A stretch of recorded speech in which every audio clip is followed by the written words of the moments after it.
serving the Republic of the Philippines for more than 75 years. Ito po ang Presidential Broadcast Service. Headlines ngayon, sports news, magazine, celebrity, entertainment, interviews, music, and more. All in one. All in one. Dadalhin sa inyo ng mas pinaganda, mas komprehensibo, mas malaman. Radyo Pilipinas 2, 918 AM. Ang mga pahayag, komento, pananaw o opinyon ng anchor at mga panauhin mula sa programang ito ay hindi opisyal o personal na pahayag, pananaw o opinyon ng himpilang ito ng Philippine Broadcasting Service, Bureau of Broadcast Services, PBS-BBS. Hindi rin ito kumakatawan sa mga polisiya at regulasyon ng ahensya at sa mga kawani ng PBS-BBS. Walang prenong sports balitaktakan. Mga in at out sa mundo ng palakasan. For the first time, the Red Saints have won their first. Straight away, Shotty Davis. Kinig na at huwag magpahuli. Sa sipa ng sports balita. Mga pre, bawal ang pikon. Bawal ang pikon. Sports lang. Sa Sargo na. Sa Radyo Pilipinas 2, 918 AM. Magandang hapon po.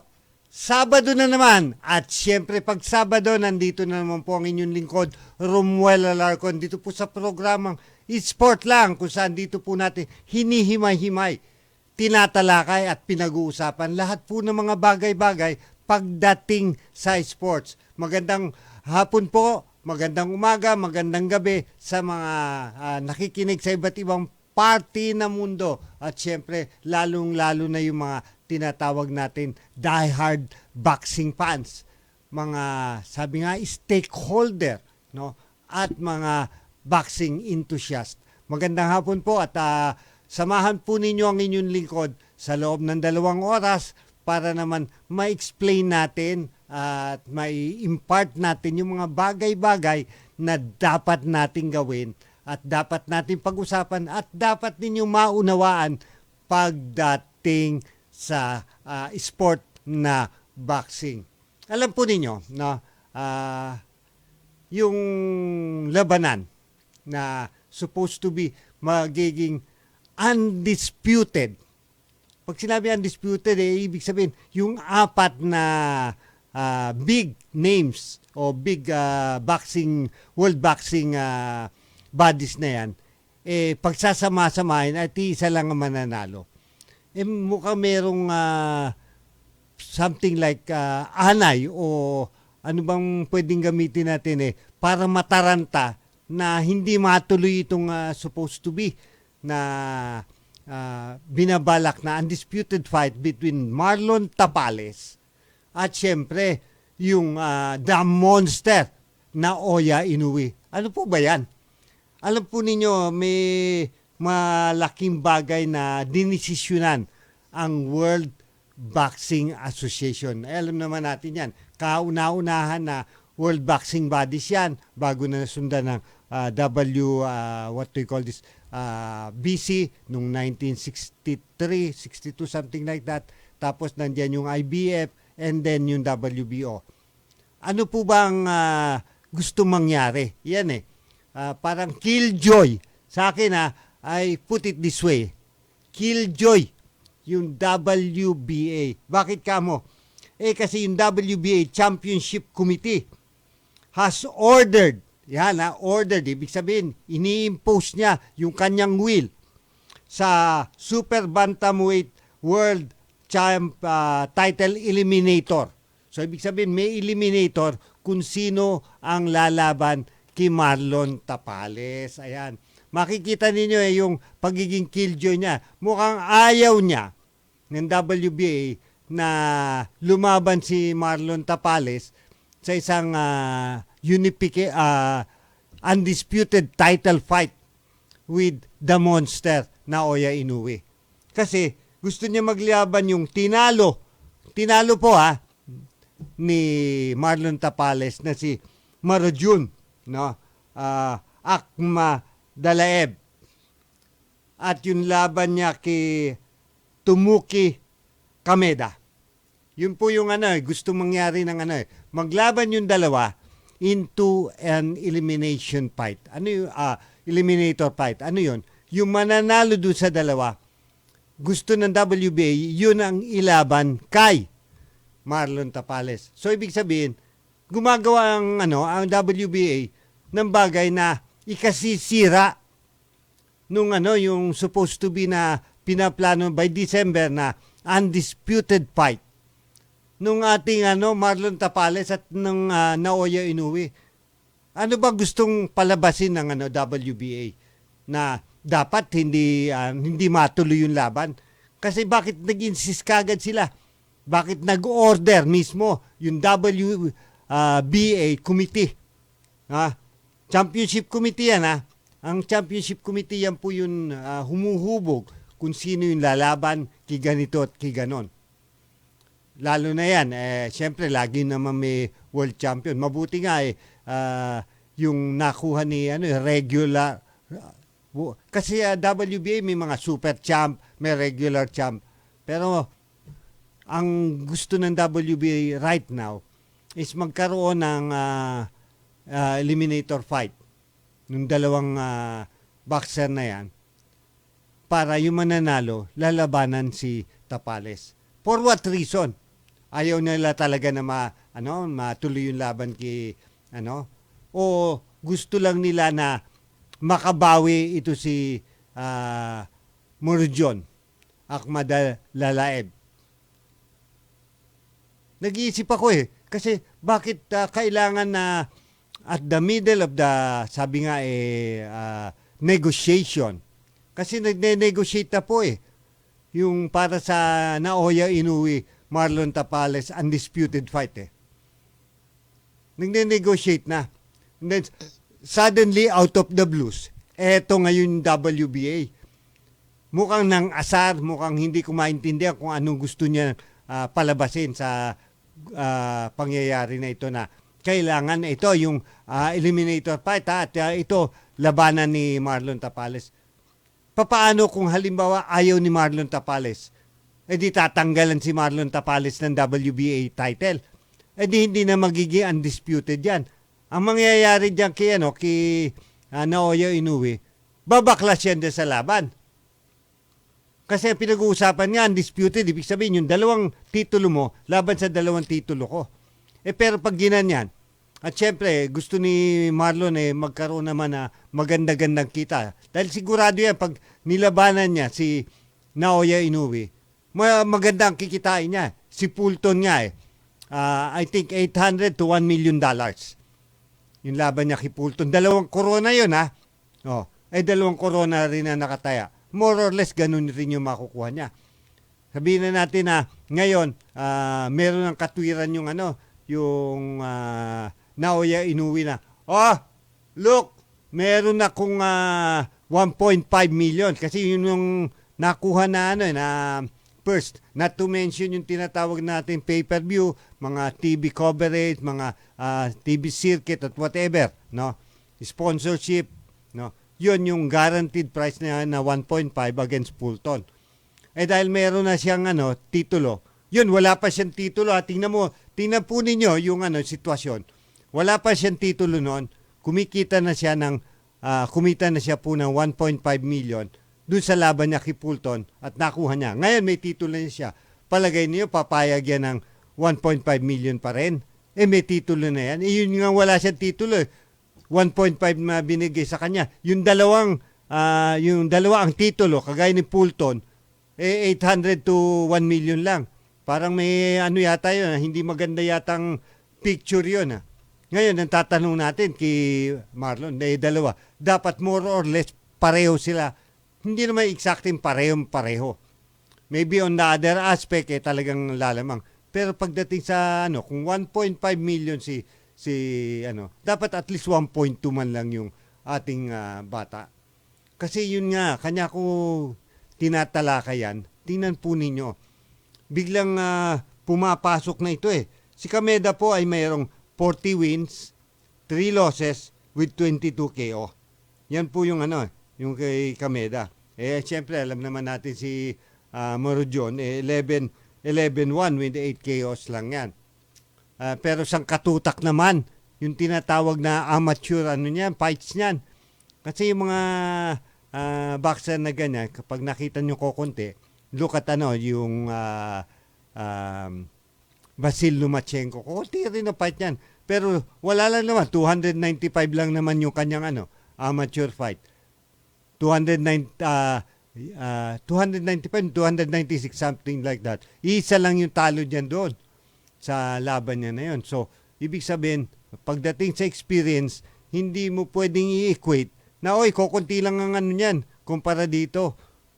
Hindi po, pag malalim po ang balon ng experience ng isang boxer, hindi po ninyo yung sabi nga, may isang tabi. Iba po ang dami ng experience. Kahit sabihin mo pa na amateur yan. Kasi lumalaban pa po yan eh. Nakikipagbakbakan po yan. No more, no less. So, ano ba ang gusto ng WBA?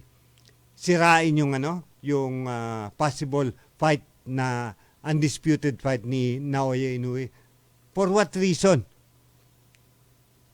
Yun ngayon ang tanong natin. Anong reason ng WBA bakit umaasta ng ganito? Kasi asta yan eh. Very much from out of the blues nag-negotiate na nga for the December undisputed fight. Then suddenly meron kang humihirit na, merong eliminator ito, yung mananalo dito, lalabanan ni di para mo na rin sinabi na, wag ninyo ituloy yung laban kay Naoya Inoue. Di kawawa naman yung ating champion. Kasi siyempre, once in a lifetime lang yung possibility na kumita yan ng malaki. Na pwede siyang magretiro na after sa kanyang laban. Take it away, Engineer Jess.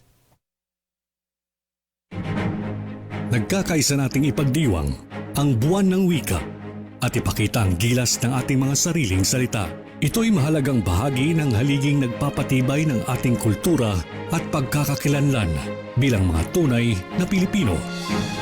Ipamalas natin ang ating pagmamahal sa ating lingwaheng kinagisnan at ipagmalaki natin ang ganda ng wikang Pilipino. Kasama ninyo ang Presidential Broadcast Service at Radyo Pilipinas na nagbibigay pugay sa ating pambansang wika. Sa araw na ito ay ating saluduhan ating mga bayani at kanilang kagitingan. May pangalan man o wala, salamat sa paglaban at pagbitbit ng ating bandila. Mga bayani ng noon at ngayon, bawat isa nag-alay ng sakripisyo, hindi matawaran ang kanilang matatag na puso na inilaan para sa bansa at kapwa Pilipino. Isang pagpupugay sa lahat ng ating mga bayani mula sa Presidential Broadcast Service at Radyo Pilipinas. Mga teammates, line up na! Game na! Esports Land sa Radyo Pilipinas Boss 918 AM. Magandang hapon po. Ito pa rin po ang inyong lingkod, Romuel Alarcon, dito po sa programang Esport Lang para sa Radyo Pilipinas 2. At syempre, kung gusto nyo makinig po sa inyong mga radyo, 918 po sa AM band po. 918 kilohertz sa AM band. Tandaan po ninyo. At syempre sa ating Facebook, nandiyan po yung Radyo Pilipinas DOS 918. At sa Twitter naman po ay Radyo Pilipinas DOS 918 po. Mapapakinggan na po ninyo tayo, mapapanood pa at the same time. At yung ating classmate dyan sa nakatira sa Pasita Complex 2, na si Juliet, babatiin ko lang na may konting event dyan sa kanila dahil blessing nung kanyang napakagandang bahay dyan po sa Pasita Complex. At nandiyan rin po yung ating mga classmate at mga batchmate rin po.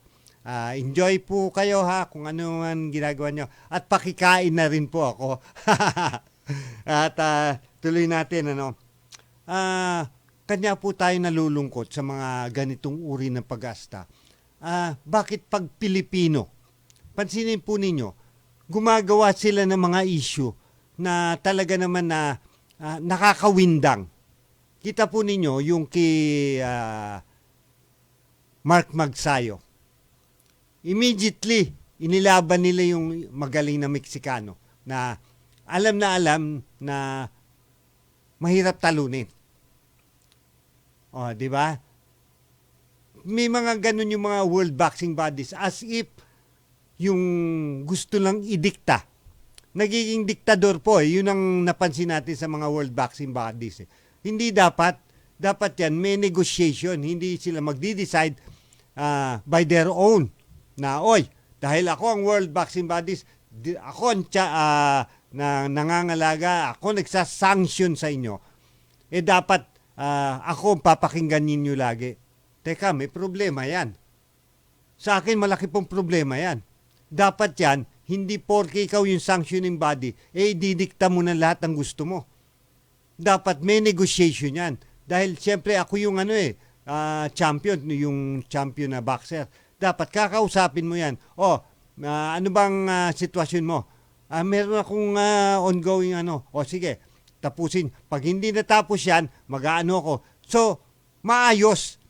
Kung halimbawa hindi nagkaayos yung supposed to be dialogue para sa isang undisputed fight, no? May mga loopholes at sa tingin nila hindi magkakaroon. Dapat yan kasi yung mga world boxing bodies magbibigay rin ng tinatawag na length of time. Ano yun? Panahon. Sabihin, sige, sa December ba kayo? Dapat by end of October, end of September, dapat tapos na yan. Pag hindi, magdideclare ako ng ganito at ganyan. Dapat may ganon. Hindi yung basta-basta na lang, out of the blues, no?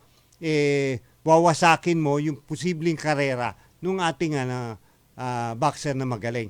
Siya na lang halos ang pwede natin pagmalaki dahil yung mga supposed to be na ina-expect natin na mananalo from a championship fight, nagtumbahan isa-isa.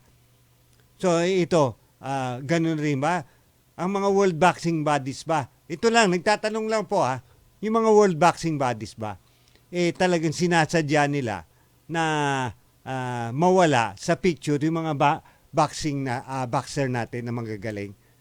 Kanya sinasabak nila na alanganin, inilalagay nila sa alanganin at gumagawa sila ng issue na pwedeng sabi nga maging dahilan para maging kamoting kahoy yung ating boxer. Tatanong lang po tayo kasi alam po ninyo kagaya natin po na tumitingin sa lahat ng aspeto. Medyo malikot po ang mind natin, ang iisipan natin. Kasi kawawa yung ating boxer porke ba na hindi nanggaling sa isang first world country yung boxer natin, ginagano na lang. Tama ba yon? Mali po yan Yun ang natin, yan ang pananaw natin dyan. Hindi po dapat na ang ating so-called mga world boxing bodies na tinatawag nila iginagalang, kagalang-galang po. Kung ganyan naman kayo umasta, paano naman kayo gagalangin? Siyempre, dapat magpakita po kayo ng galing na kayo ay maaasahan at respetable na world boxing body. Hindi yung dahil kayo yung boxing body, ididikta ninyo na lahat ng gusto ninyo. Mali naman yan. Dapat yan, symbiotic Kasi kumikita kayo dun sa boxer di ba? Yung sanctioning fee. Pag sinabing sanctioning fee, yun yung binabayaran sa isang world boxing body para magkaroon ng isang championship fight. Sanctioning fee yun. Iba pa yung binabayad ng fighter dun sa world boxing body. Magkaiba pa yun. Isipin mo, sa laki ng kinikita niyan. Tapos yan hindi natin alam kung ilang percent ang hinihingi niyan dun sa purse. Kasi tinitingnan yan sa purse Ano yung purse? Yung kikitain niya. Yung kikitain po niya, magkano ba yung kikitain mo? At doon nila tatabasin yan. Lalo na pag ang usapan na ay by million. Mabuti kung less than that. Siguro may specified amount na hinihingi sila. Pero ang malaki, yung sanctioning fee.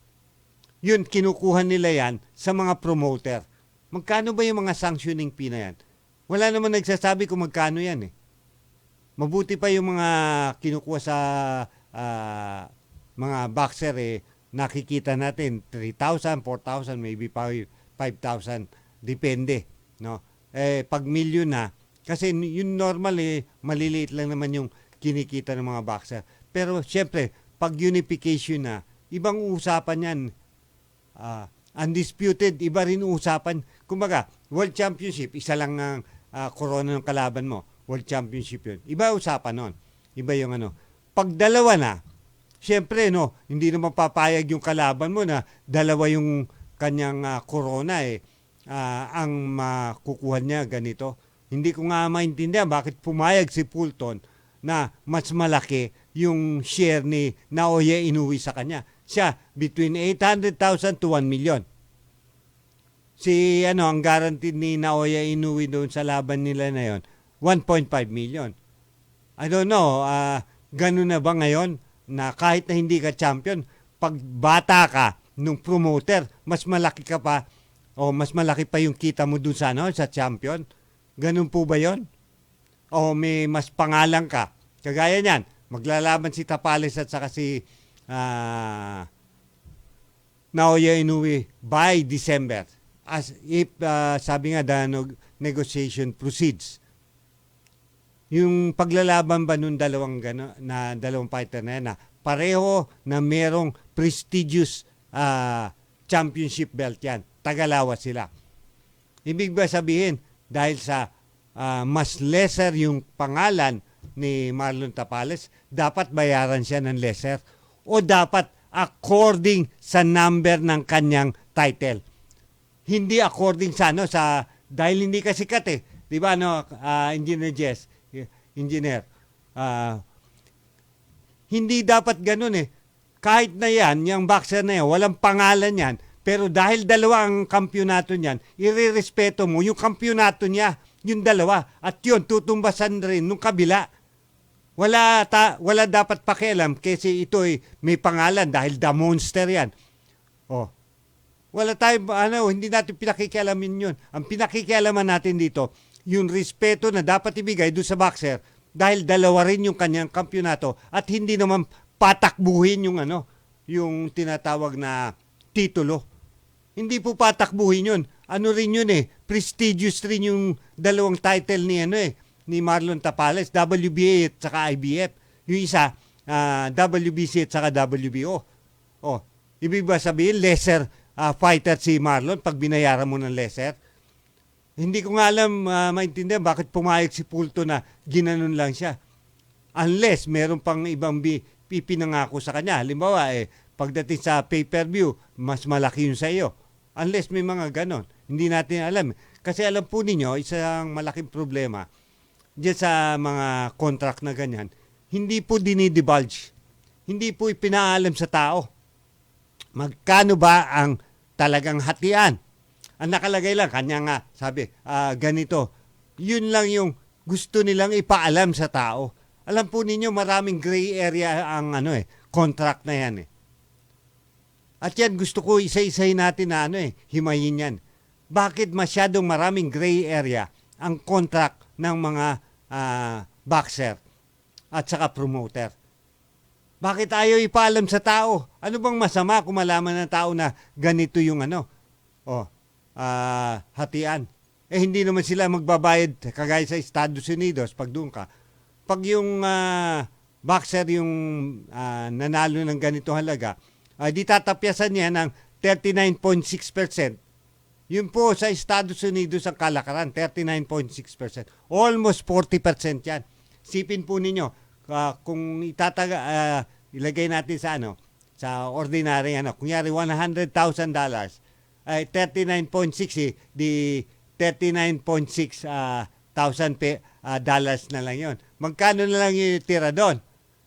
Magbabayad ka ng trainer, magbabayad ka sa coach, magbabayad ka sa cutman, magbabayad ka ng kung ano-ano, yung titirhan mo. Hindi naman pwede, yung pagkain mo, yung transportation mo. Nako, dami. By the time na uuwi ka sa Pilipinas, kakarampot na lang yung pera mo. siguro hindi ko rin masisisi kanya nga sabi ng mga naging guest natin talagang grabe ang nangyayari sa boxing. Oh. Na even Terence Crawford sabi niya grabe ang corruption sa boxing. Siya mismo nagsabi niyan, kino-quote lang natin. Oh. Kasi nga dahil nga sa hindi klaro, sabi nga walang transparency. Ganyan na nang mangyayari. Natural po 'yan pag walang transparency. Maraming mga hula balus, maraming mga under the table, at kung ano-ano pa, hindi lang under the table, under the chair pa siguro. Oh, na mga ginagawa diyan sa larangan ng boxing. Nalulungkot po tayo kasi nirerespeto po natin yung Marlon Tapales. We respect Marlon Tapales kasi talagang pinaghirapan niya yan. Pinagdudahan pa nga siya, wala yun, hindi mananalo yan kay Morojun. Tinalo niya. Ibig ba sabihin nun, yung bang dapat hindi natin bigyan ng importansya? No, we have to praise high Marlon Tapales sa ginawa niya. Kasi alam na talunan siya, pero anong ginawa niya? Ipinanalo niya, klaro pa. Yung Morojun hindi nakaangal na, ay, dinaya ko, walang say na ganon. Klaro tinalo niya Tapos tayo, pumapayag lang doon sa mga gustong gawin ng mga World Boxing Body na yan. Nalulungkot po ako. Tahasan niya na, gamitin na natin yung word, pangwawalang niya sa ating mga Filipino boxer. Hindi dapat ganyan. Dapat matuto rin yung mga World Boxing bodies na yan na irespeto kahit na Pilipino. Bakit? Ang dapat ba yung irespeto? Yung mga nasa first world country? Ganun ba ang gusto nila? Porke taga first world country sila. Take it away, Engineer Jess. Time to celebrate kulturang Pinoy. Tradisyon, musika, sining, literatura at iba pa. Anything and everything fun and Filipino. Ito ang Pinoy Kultura. Isang nakagawian ng mga Pilipino na medyo di na natin namamasdan ngayon ay ang pagmamano sa ating mga nakatatanda. It's long been part of Philippine culture, a gesture of respect that involves saying mano po, then lightly touching one's forehead on the offered hand of an elder, whether your lola, lolo, nanay, tatay, ate, kuya, or mano po, ninong, mano po, ninong. It's practiced all year round as a form of greeting, usually upon entering an elder's house or attending family reunions. Mano na tayo next time we see our elders. Yan ang Pinoy Kultura because our culture is cool. Makalipas ang 45 taon, muling magbabalik sa Pilipinas ang pinakamalaking basketball event sa mundo, ang FIBA Basketball World Cup. 32 teams mula sa Europe, Americas, Africa at Asia magtatagisan ng galing at bangis sa hardcourt sa tatlong bansa: Philippines, Japan, Indonesia. Mula August 25 hanggang September 10, ihahatid ng Radyo Pilipinas 2 Sports ang mga results, updates and highlights direkta mula sa Smart Araneta Coliseum at Mall of Asia Arena. FIBA Basketball World Cup 2023 dito sa Radyo Pilipinas 2 Sports, 918 AM. Paliwanag mo sa tao na hindi totoo yan. Dahil ang totoo, yung totoo ang dapat ninyong malaman. Nagkalat sa internet ang fake news Ang o ginagawa mali ng at fake news, tinatakot niyo yung tao. what they are doing is creating panic. We say no. Yung pagkalat ng fake news. And some of it's dangerous. Sana iwasan po natin pag-spread ng fake news. At di magpapakalat ng disinformation at misinformation ang kasulukuyang administrasyon. Stop telling us fake news because you're wrong. Para sa totoo at mapagkakatiwalaang mga balita at impormasyon, Radyo Pilipinas. Walang bolahan, walang pikunan, sports lang. Sa Radyo Pilipinas 2, 9918 AM. Magandang hapon po. Nandito na naman pa rin ang inyong pong inyong lingkod, Romuel Alarcon, ang host po ng programang Sport Lang dito po sa Radyo Pilipinas 2. At tuloy-tuloy po tayo sa ating mga tinatalakay na mga bagay-bagay hinggil sa boxing. Puro po ito the only boxing program sa AM band. Yan po, pinagmamalaki po natin yan. The only boxing program sa AM band na nagsimula pa noong year 2000. Panahon po yan ni ka Edwin Sese at ni ka Renato Lirio. Ganun na po katagal. At dahil na nga mahal po natin ang boxing, gustong-gusto po natin na ituloy-tuloy ito. Kanya nandito po tayo para lang maitaguyod natin yung objektibo ng mga pundador nito. Tayo po ay mapagmahal sa boxing, kanya ipinakikita ko po sa inyo. Kinakalkal po natin yung mga dapat kalkalin pagdating sa boxing. Kasi alam po ninyo, ang boxing po ay dynamic sport po yan. Wala pong parehong laban. Kumbaga parang parang billiard. Wala pong nauulit na sargo. Alam po ninyo, di ba, pag sumargo ka, meron bang pag sinargo mo, mauulit, ganun-ganun yung pwesto ng bola? Walang ganun. Ganun din ang boxing. Walang parehong laban yan sa entire history ng boxing. Kasi very dynamic. Yung naging problema kahapon, ngayon iba na naman, bukas iba na naman, and so on and so forth. Kasi hindi natin maalis kasi may mga party kasi ng boxing na manipulado.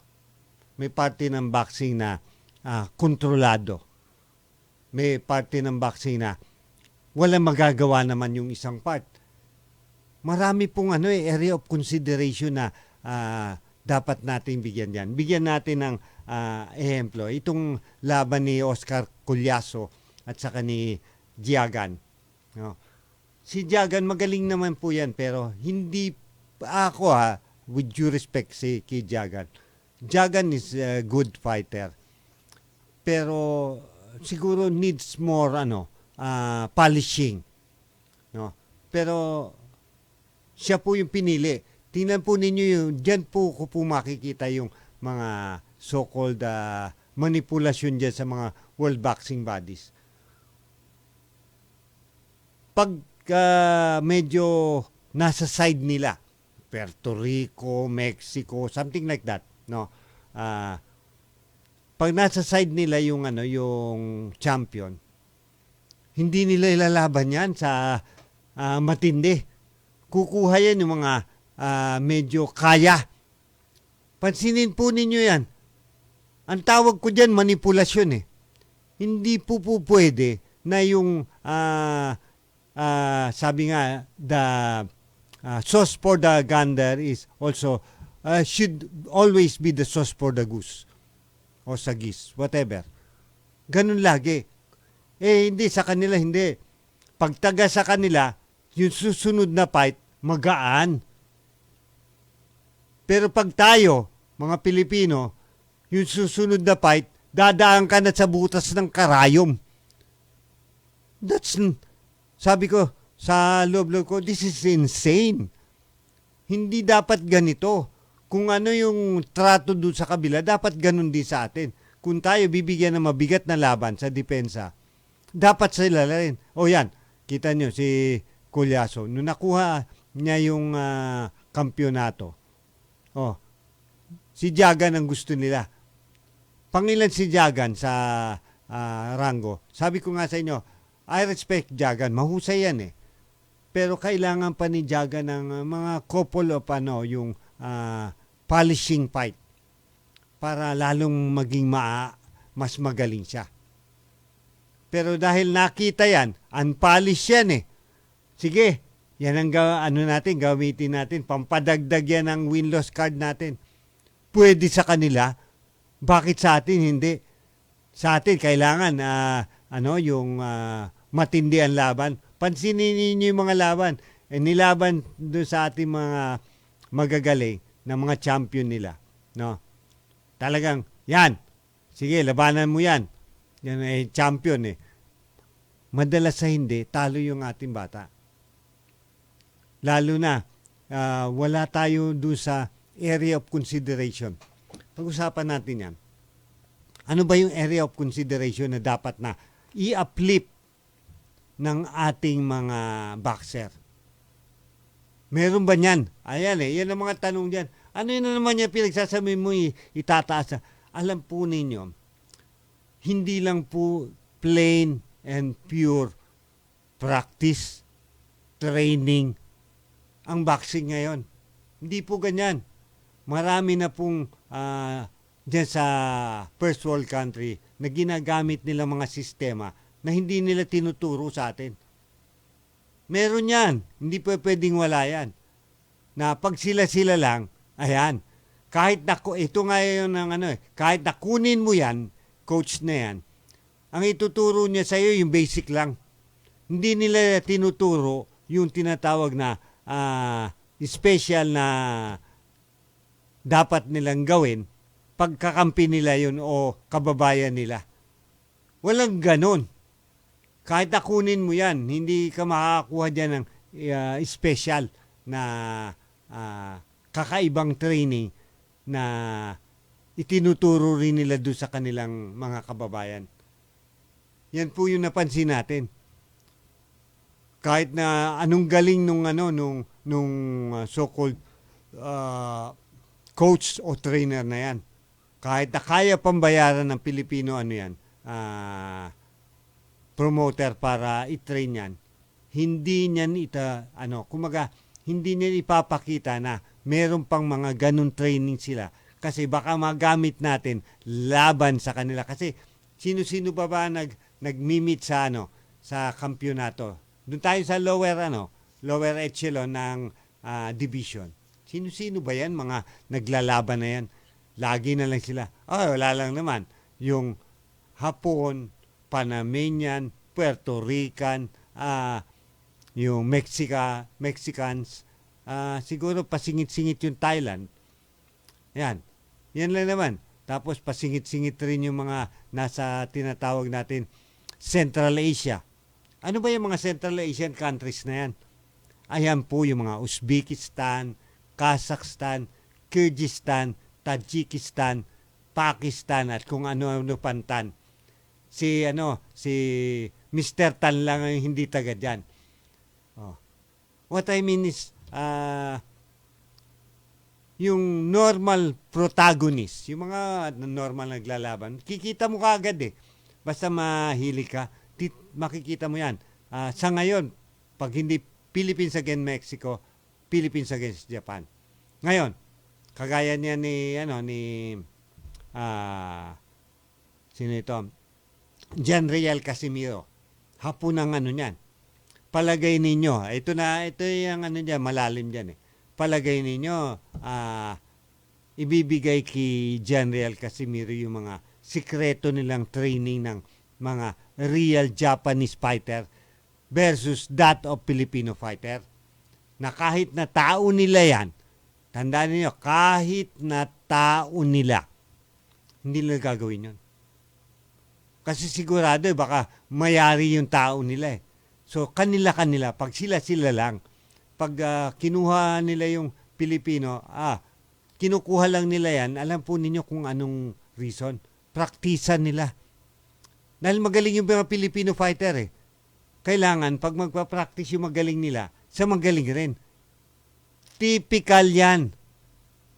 Kasi yun talaga ang alam nila na pag magaling rin yung kalaban, lalo mahahasa yung bata nila. Janriel is a very good fighter. Pero kita nyo, nung pumunta sa Japanese fighter, hindi po siya nakakuha ng title fight. Nauna pa. Samantalang kung isipin nyo, mas nauna pa si Janriel Casimiro na umakyat sa dapat niyang kalagyan ngayon. Nauna pa yan. Pero nakanganga.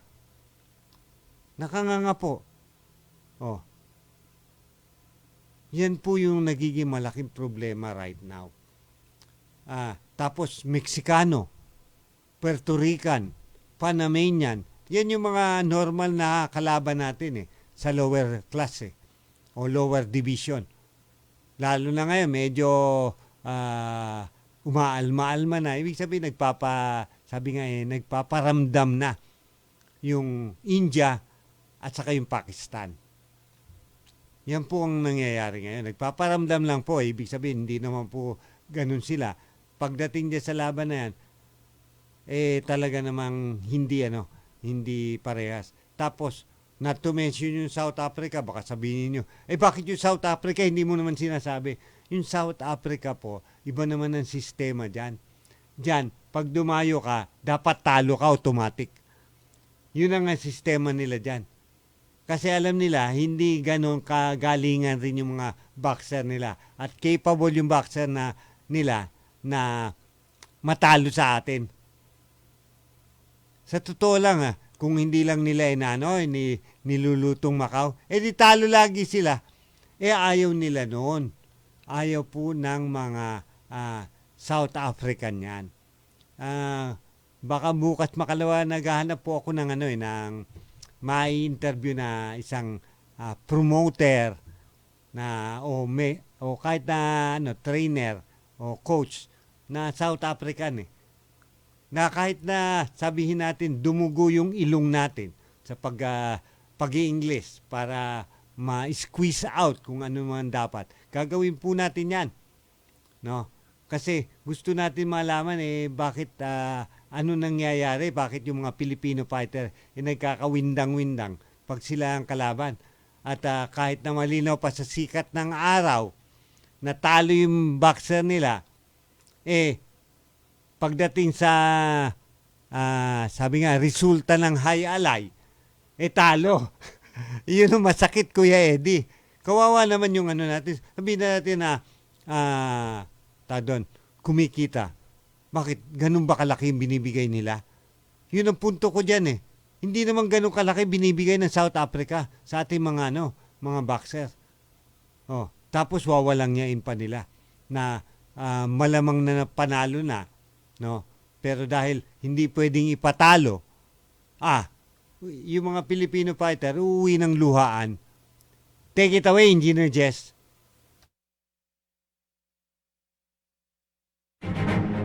Nagkakaisa nating ipagdiwang ang buwan ng wika at ipakita ang gilas ng ating mga sariling salita. Ito'y mahalagang bahagi ng haliging nagpapatibay ng ating kultura at pagkakakilanlan bilang mga tunay na Pilipino. Ipamalas natin ang ating pagmamahal sa ating lingwaeng kinagisnan at ipagmalaki natin ang ganda ng wikang Pilipino.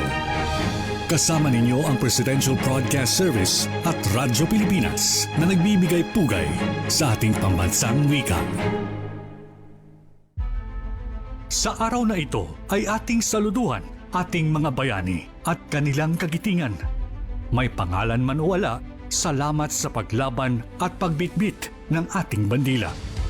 Mga bayani ng noon at ngayon, bawat isa nag-alay ng sakripisyo, hindi matawaran ang kanilang matatag na puso na inilaan para sa bansa at kapwa Pilipino. Isang pagpupugay sa lahat ng ating mga bayani mula sa Presidential Broadcast Service at Radyo Pilipinas. Mga teammates, line up na! Game na! Esports Land sa Radyo Pilipinas Boss 918 AM. Magandang hapon po. Ito pa rin po ang inyong lingkod, Romuel Alarcon, dito po sa Radyo Pilipinas 2. At ang ating programa, Esport Lang. Isa pong pure boxing radio program po yan sa AM band na mapapakinggan ninyo tuwing Sabado from 3 to 5 in the afternoon. At syempre, tulungan na rin po ninyo ako para maipropagate natin. Para naman maraming mas makaalam na mga iba't ibang ideya, iba't ibang konsepto na ating pong tinatalakay dito po sa programang ito. Kasi alam po ninyo, bago po ako umupo dito, talagang iniisip ko po kung ano po ang dapat na ipahatid ko sa inyo. Na dapat first time na maririnig ninyo. Napakahirap po yun on my part, sa totoo lang. Pero I'm doing it for the love of boxing. Kasi nakikita ko Yung iba dyan, nagiging promoter, nagiging trainer. Pero hindi to the point na ituro to the max. Dapat ang sistema natin sa Pilipinas, to the max. Ano yung to the max na tinatawag?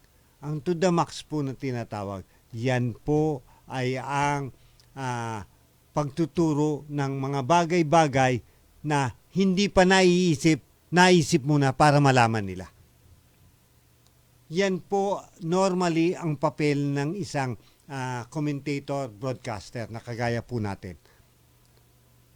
Hindi po pwede na ang commentator na gaya po natin, mas may alam pa yung nakikinig. Papatayin ka po ng radyo niyan. Alam ko na yan sinasabi mo . Pero pag yung sinasabi po ninyo, ay, teka, ngayon ko lang narinig yan ay talagang makikinig yan. Meron palang ganon. Yun kailangan ang matutunan. At pag yan nagbigay tayo ng mga ganyang mga kuro-kuro, ay yan ay para magbukas ng isipan. Bubuksan po natin ang isipan. Sinong bubuksan natin ang isipan? Hindi lamang yung boxer, hindi lamang yung promoter, hindi lamang yung trainer, hindi lamang yung coach, hindi lamang yung mga sabi nga timer dyan, cutman, doon sa as in referee, ring officials na tinatawag. Sama mo na rin pati yung yung referee, no, judges, ganyan. Kundi more on the ano ba ang area of consideration diyan? Ano ba yung tinatawag na dark side niyan na nagle-lurk sa tinatawag nating hindi maganda. Lurking doon sa mga boxer natin na for so long, hindi nila naman pwedeng indulge. Yun ang problema Kahit na makakwentuhan po ninyo yung mga boxer na yan, tandaan po ninyo ito. Hindi po yan magkukwento nung tinatawag na nasa ilalim, nasa kaloob-looban nila na nangyayari sa kanila. Bihira po ang gagawa nun. Ngayon, tayo bilang nandito, ang ginagawa po natin, ina-analyze natin yung mga nangyayari para hindi man sila magsalita in their behalf. No? Kasi hindi mo yan pwedeng hindi mo yan matutulak na, oy, ito ang anuhin mo. Ito ang i-discuss mo para sa amin. Walang ganon. Wala po kayo makikitang ganon po.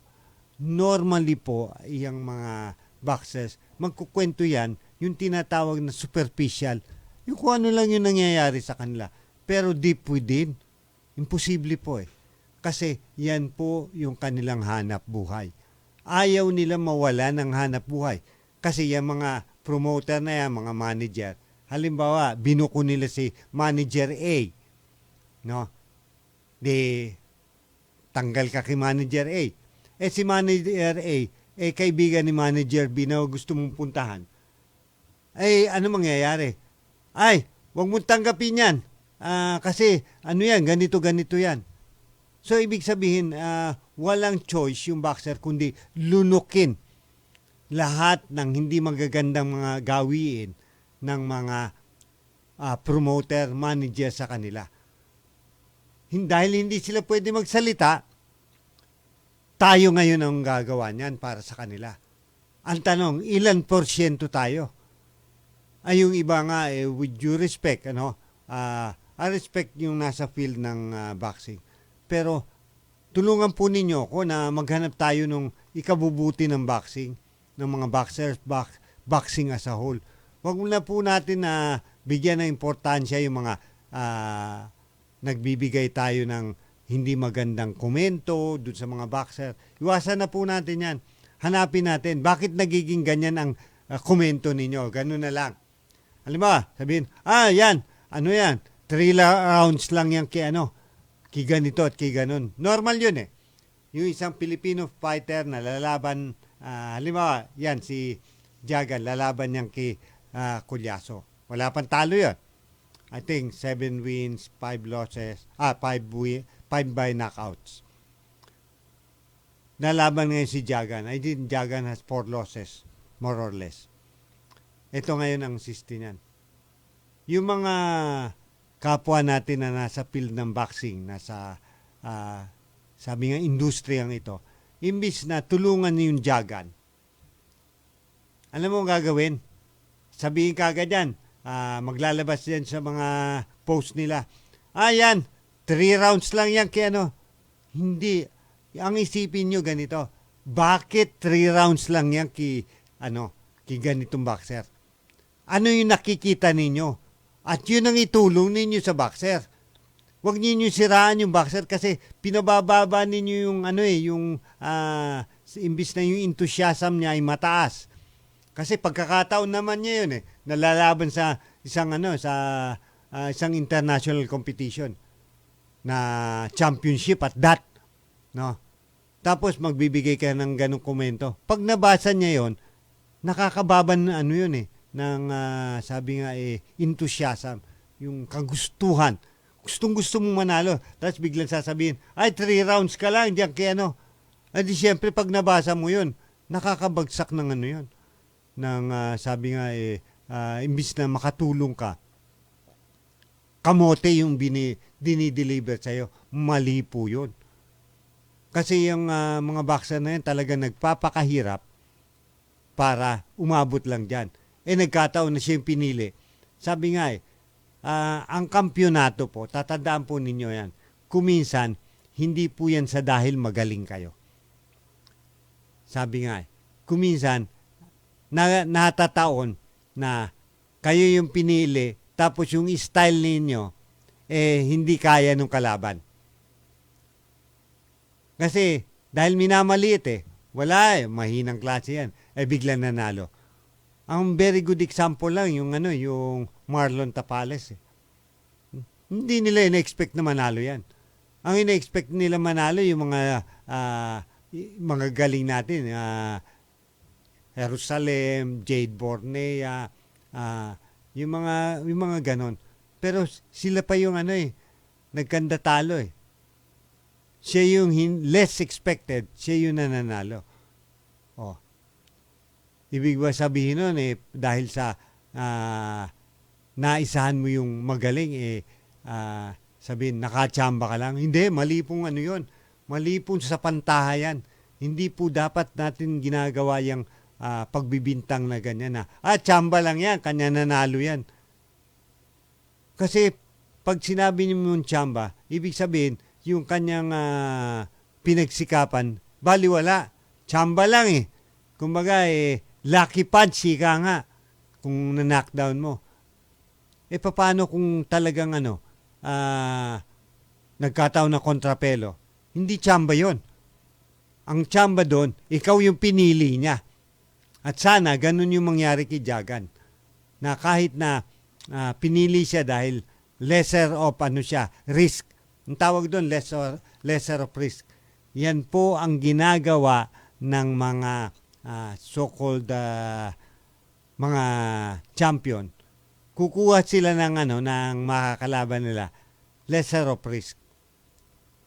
Na pinapayagan naman yan ng World Boxing Bodies. Pero pag tayo, ang champion, hindi. Dapat lumabang ka ganito, ganon. Yun po yung contention natin sa hapon nito. Kasi yun yung nakikita natin, yun ang napipicture natin sa ating mga so-called nagbibigay ng komento. At ganun din naman, yun po yung nakikita natin as an eye coming from the outside. Kasi ganito yan Yung box po, nandun po lahat yung mga nasa mundo ng boxing. From promoter, trainer, coach, yung cutman, ring, referee, and everything, Nandun po sila inside the box. Ang kagaya po natin, looking into the box from the outside. Kanya madalas sa hindi, nakikita po natin yon. Kasi mula doon sa loob, mahirap yan hindi nila normally, sabi nga, if you're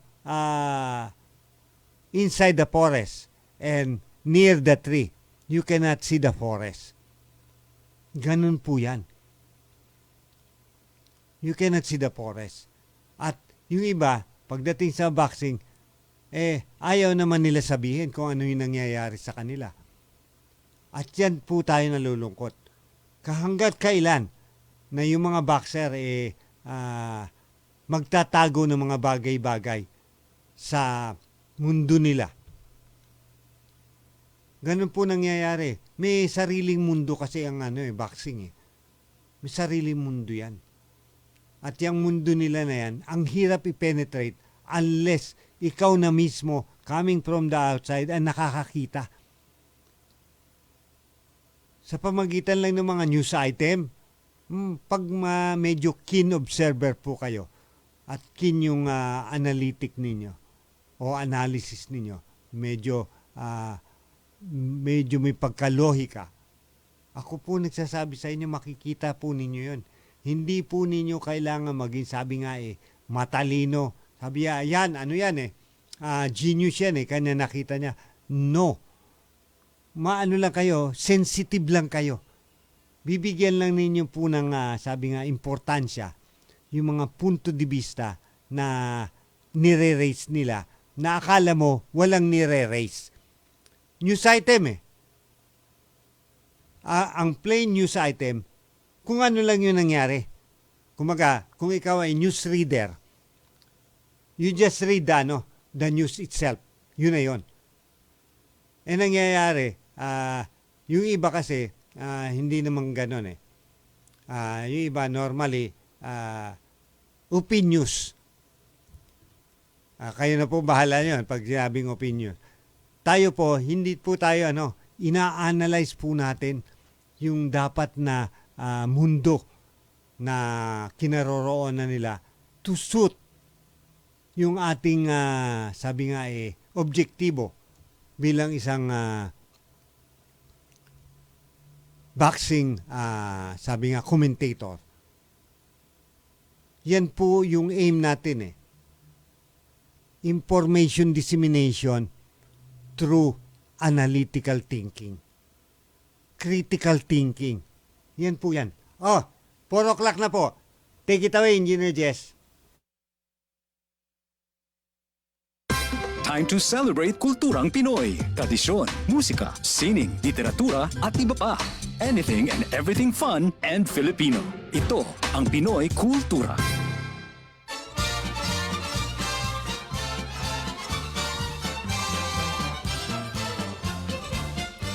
A blessing of safe voyage and a chance to cool off, pinagmamalaki ng kanta ang Antipolo, named after tipolo or breadfruit, prolific in the area. The city prides itself as the pilgrimage capital of the Philippines. 2 of its more popular attractions are the historical church of the Nuestra Señora de la Paz y Buen Viaje and its summer popular waterfalls, ang Hinulugang Taktak. The Franciscan missionaries built the church in 1578 and the Jesuits administered it in 1591.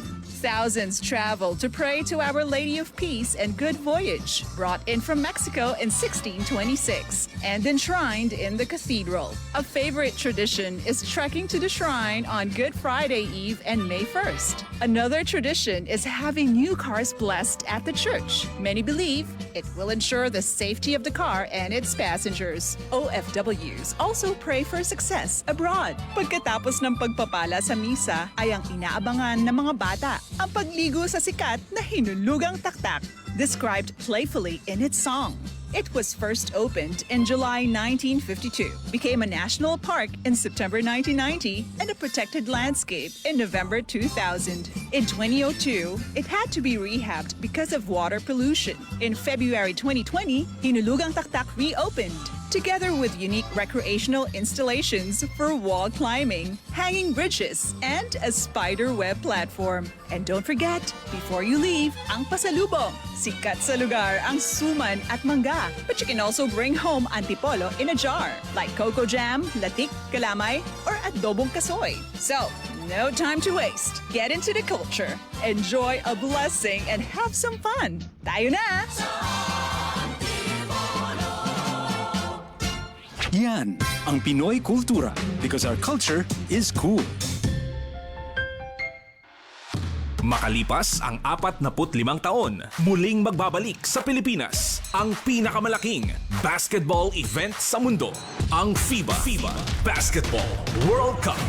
32 teams mula sa Europe, Americas, Africa at Asia magtatagisan ng galing at bangi sa hardcourt sa tatlong bansa: Philippines, Japan, Indonesia. Mula August 25 hanggang September 10, ihahatid ng Radyo Pilipinas 2 Sports ang mga results, updates and highlights direkta mula sa Smart Araneta Coliseum at Mall of Asia Arena. FIBA Basketball World Cup 2023 dito sa Radyo Pilipinas 2 Sports, 918 AM. Serving the Republic of the Philippines for more than 75 years. Ito po ang Presidential Broadcast Service. Headlines ngayon, sports news, magazine, celebrity, entertainment, interviews, music, and more. All in one. Dadalhin sa inyo ng mas pinaganda, mas komprehensibo, mas malaman. Radyo Pilipinas 2, 918 AM. Ang mga pahayag, komento, pananaw o opinyon ng anchor at mga panauhin mula sa programang ito ay hindi opisyal o personal na pahayag, pananaw o opinyon ng himpilang ito ng Philippine Broadcasting Service, Bureau of Broadcast Services, PBS-BBS. Hindi rin ito kumakatawan sa mga polisiya at regulasyon ng ahensya at sa mga kawani ng PBS-BBS. Walang prenong sports balitaktakan.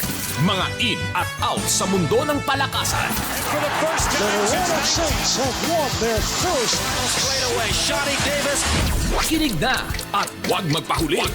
Sa sipa ng sports balita. Mga pre, bawal ang pikon. Bawal ang pikon. Sports lang. Sa Sargo na. Sa Radyo Pilipinas 2, 918 AM. Magandang hapon po. Second part na po tayo ng ating program, 4:05 po ng hapon. At tuloy-tuloy pa rin po natin na tatalakayin habang inaantay po natin ang ating guest. Pero sana dumating at magkaroon tayo ng oportunidad na kasi nagtitraining po yan at mayroon pong magandang laban yan. Alam po ninyo, ang ating mga guest dito, normally, pag hindi yan, boxer, trainer, manager, ang gusto ko yung cutman, at hindi pa ako sa natatandaan ko, wala po pa tayo na i-interview na yung timer. Kasi alam po ninyo, very, very important ang timer. Hindi po natin alam kung yung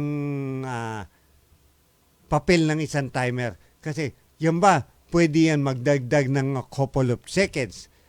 Meron bang nagmo-monitor dyan? Alam mo, ako yung timer po.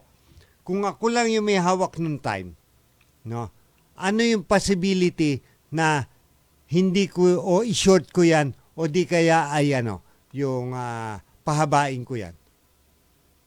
To help. So, dapat dapat yan hindi siya dapat solo na nandoon sa tinatawag na position niya as a timer. Dapat merong isang representative ng tinatawag na magkalaban at saka yung isa, kumbaga red and blue corner. Dapat may representative yan at nakatingin sa lahat ng ginagawa niya at sabi kung po pwede take note. Kasi alam po ninyo, yung mga ganyang pagkakataon, talagang pwedeng nasa kanila yung ikatatalo at ikapapanalo. Kasi lalo na po ngayon, di ba nagbibilang yung rep, 1,001, 1,002, 1,003, yung pag na-knockdown. Pero hindi po yun ang opisyal. Alam po ba ninyo, isa po na natutunan natin yan nung umattend po tayo nung association ng Philippine Professional Boxing Ring Officials na parang meeting or refresher, something like that. Na hindi pala yung pagbibilang na referee yung tinatawag na official. Ang official po ay yung timer. Yun po yung kalakaran. Akala ko nung araw, nung nanonood po tayo, ang official na nagbibilang niyan, talaga yung referee. Hindi po pala yun. Ang official po na bilang, manggagaling sa timer. So napakalaki po ng papel ng isang so-called yung timer pagdating sa boxing. Kanya gusto ko mong makakuha ng ma-interview dyan. Napakahirap po makakuha kasi hindi natin maintindihan kung bakit ang hirap kumuha niyan na ma-interview. Mabuti nakakuha na rin tayo ng isang catman. Pero yung ring o yung ring timer o timer, whatever you call it, ay, ang nahirapan po tayo dyan. Gusto ko nga po kasi gusto ko makita yung mundo nila. Ano ba yung mundo ng timer na yan? Paano ba nila ginagawa? Mayroon ba silang so-called standard way of doing it? O just pag start, palo, pagtapos palo, ganun lang ba yon? Wala na bang mga importanteng dapat gawin? Under it? Sabi nga. Ano ba yung nasa, kung sa kanila na kasalalayan, pwede nila i-declare na naka 10 counts na at out ka na. Samantalang hanggang 8 lang yung yung referee. Aba, pwede mangyari po 'yan. Oh. Kasi siyang official eh. Hindi po yung hindi po yung referee na nasa ibabaw ng ring. Pag ako tatanungin ninyo, dapat ang official yung referee. Pero sabihin, paano magiging official yan? Wala namang hawak na orasan yan. Kasi yun ang basihan eh. Kasi magbibilang ka 1,001. Parang yung referee sa basketball. Habang hindi nakakatawid yung bola, bumibilang yan eh. 1,001, 1,002. Okay na. Ayun, nandyan na yung ating magandang o mahusay na boxer. Nasa linya na po natin. Walang iba kundi si Jake Amparo, ang ating minimum weight champion. Good afternoon, champ. Yun. Yes, good afternoon. Good afternoon, champ. Thank you very much, champ, for gracing the program.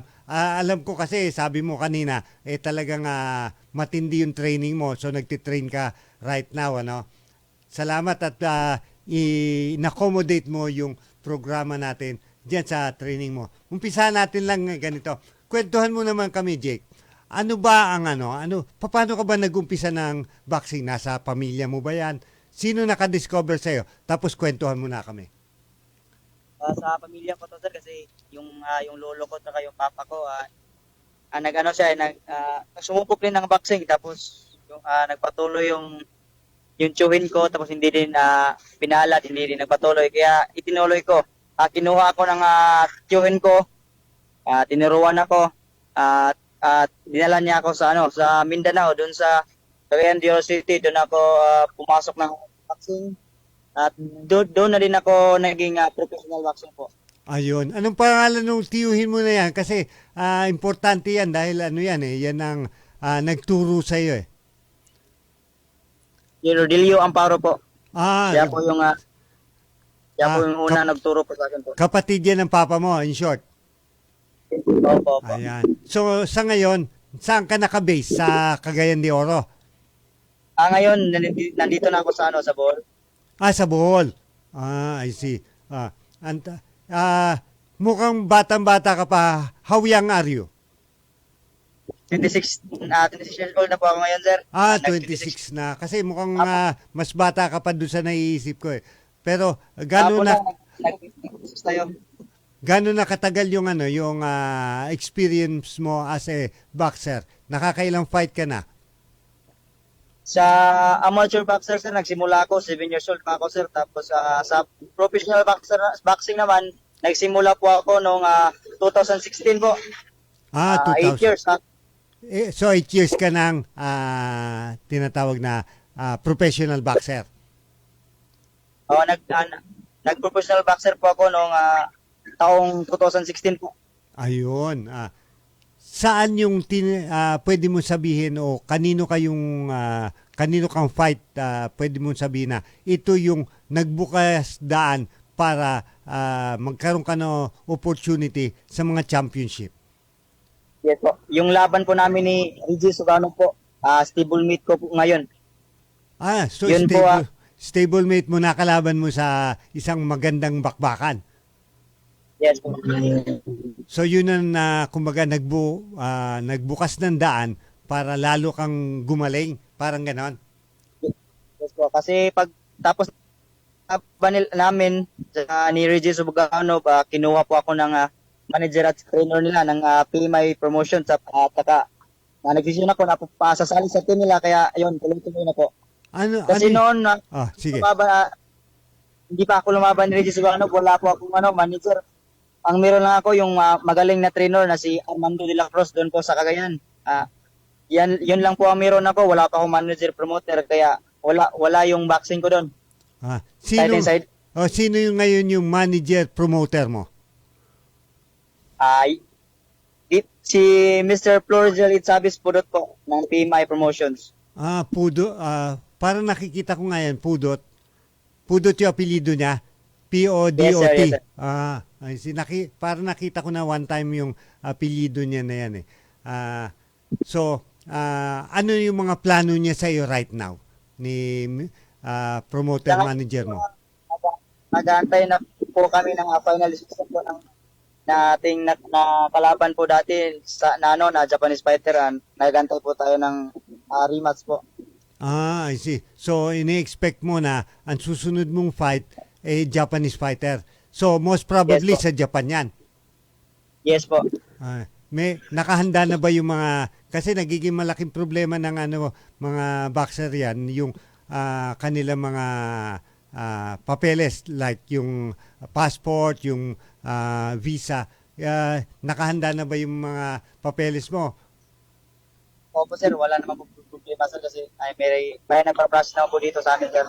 Ayun. Kasi may mga pangyayari na mga boxer na kanya hindi nakapunta kaagad dahil na na under yung kanilang papeles. Kasi malaking problema yan eh.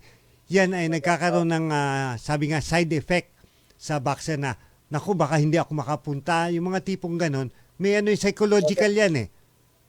Totoo yan sir. Yung timbang mo na 105, no?